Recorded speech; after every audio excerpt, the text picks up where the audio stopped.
कि देखा जा रहा है कि आज के युग में जो लाइफस्टाइल डिजीज हैं उनका बहुत ही ज़्यादा बढ़ाव देखा जा रहा है। उसका बेसिक कारण हम कह सकते हैं तो लोगों का जो बिगड़ता हुआ दिनचर्या है, उनका खान पान है, उनका रहन सहन है, उनका थॉट्स प्रोसेस है, जिसकी वजह से ये सब कुछ हो रहा है। बेसिक हम बात करें तो उनके दिनचर्या के बारे में बात करेंगे हम कि लोग जो सोने का टाइम है उसमें जाग रहे हैं, जो जागने का टाइम है उसमें वो सो रहे हैं। तो ये जो बैलेंस है, जो नेचुरल है, हमें रात को ही सोना चाहिए, लेकिन लोग डे में देर रात तक उठ रहे हैं और रात को देर से सोते हैं। खाने का हम प्रोसेस की बात करें तो उसमें भी जो खाने का बेसिक समय उसको वो स्किप करते हैं और बहुत देर से खाना खाते हैं, जो कि उन्हें बहुत टाइम पे खाना चाहिए।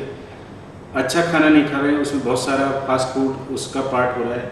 तो ये गलत प्रक्रिया जो देखी जाती है हमारी जीवन शैली में, वो सब कुछ हो रही है। सोने का के साथ साथ उनका जो जागने का टाइम बताया हमारा कि ब्रह्म मुहूर्त में हमें उठना चाहिए आयुर्वेद की दृष्टिकोण से, लेकिन लोग जब देर से सोते हैं तो शायद मैं नहीं समझता कि वो लोग ब्रह्म मुहूर्त में उठ पाएंगे। तो उससे भी बहुत सारी चीज़ें हो रही हैं, क्योंकि उनको जो नेचर के जो हमें नज़दीक होना चाहिए वो सब चीज़ें नहीं हो रही हैं। लोग देर से जागते हैं और ना उनका जो दैनिक हम कह सकते हैं कि नेचुरल कुछ वॉकिंग करना चाहिए या थोड़ा एक्सरसाइज करना चाहिए या योगा प्राणायाम करना चाहिए, इन सब चीज़ों को वो स्किप कर रहे हैं।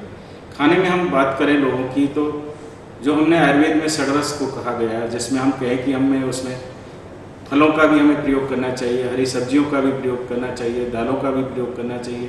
तो हम कह सकते हैं कि एक संतुलित डाइट जिसमें वसा, कार्बोहाइड्रेट, प्रोटीन, ये सब का मिक्सचर होना चाहिए, वो सब नहीं हो रहा है। लोग फास्ट फूड पर जा रहे हैं जिसकी कोई न्यूट्रिशनल वैल्यू उसमें नहीं है।